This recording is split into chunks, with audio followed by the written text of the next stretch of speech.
Hello, welcome to this brief introduction of the handstand. Now, whilst this might be for absolute beginners, if you are slightly more advanced, I still recommend you take a look. It's worth coming back to the fundamentals, coming back to the most important things, regardless of whether you're working a one arm or not. It's really important to revise them and have them in mind when we're working both the most basic skills and the more advanced stuff. And so rather than suffocate you with details and go through all of the smaller aspects of the practice, I think this is a moment to just go through what's most important. There is so much information online. It's so easy to end up in paralysis by analysis because Instagram and YouTube and everyone's telling you different things to focus on: the ribs, the toes, the shoulders, engagement, external rotation. And as a beginner, it's almost impossible to be able to know which of those things is essential and which isn't. The handstand is a complex structure, okay? It's a difficult practice. And so the best thing that we can do for ourselves when learning really is to try and reduce the variables. How can I make progress focusing on as little things as possible? And so I want to strip back all the unnecessary stuff and focus on really what matters to me in this moment. And the fundamentals of the handstand are the fundamentals, whether you're working on two arms or one arm. And so knowing what they are, and when we practice being able to revise those and bear those in mind and not get distracted by the slightly more seductive, glamoury, sparkly stuff, is really, really important, okay? And so just very, very quickly, a handstand, like all structures, is built from the base. You don't put the roof on a house first, okay? You lay the foundations from below. And that's exactly the same with the handstand. And so what is at the base? The hands are at the base. The same way as when we walk around, we have these complex structures, the feet with 5 digits that maintain us there the whole time. The thing is, you've been doing it since you were born, and so you don't have to be conscious about the movements. It's done automatically. When we learn to handstand, we're reprogramming ourselves to learn that. Okay, how do we manage the balance with these 5 digits here, as we do with these 5 digits here? And so, hands on the floor, shoulders above the hands, the same way your hips, okay, are above the feet.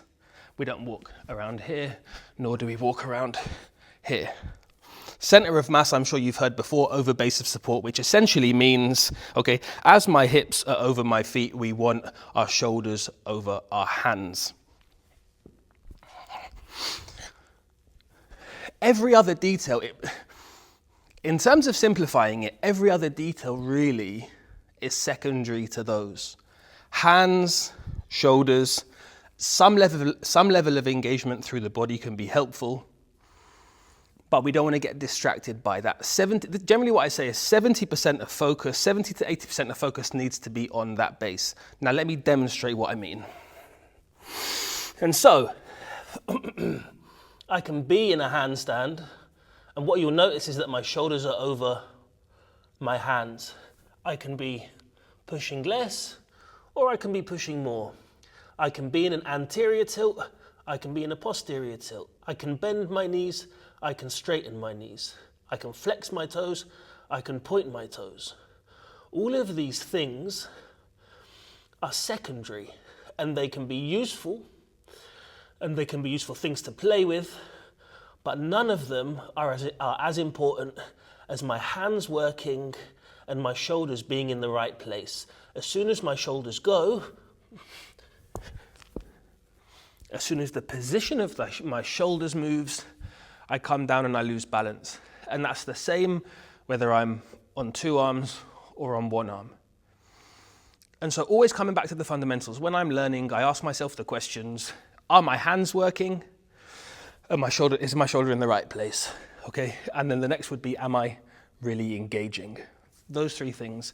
So stripping back the layers, regardless of what level you are, constantly come back to those questions. If something's not working for me, those 3 questions: are my hands working? Is my shoulder in the right place? And am I really engaging? I'm not just expecting the handstand to happen. Okay, we create balance, we don't find it, but that we'll go into a little bit later. So I think for the minute, as a basic breakdown, that will do. I've already gone on for long enough. I suppose the main takeaway here is to not get distracted by some of the more fluffy stuff. It's really easy when we're self-analyzing to look at the legs that move a lot. The ribs that we've heard online are super important. And I wanted to make it really clear what the most important things are, okay? And so one more time, we build from the base, hands, shoulder position, and shoulder push.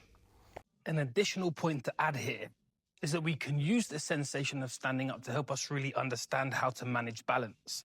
And so if we stand on our feet and shift the hips around, we'll notice that the sensation of weight in the feet changes.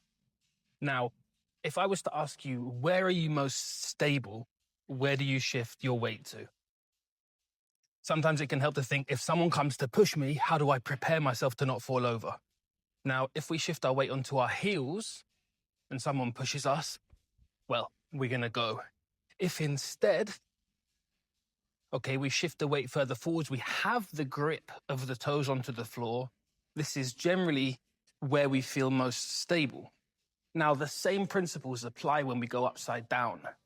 And so where do I want to feel the weight in my hand is a question that's often asked.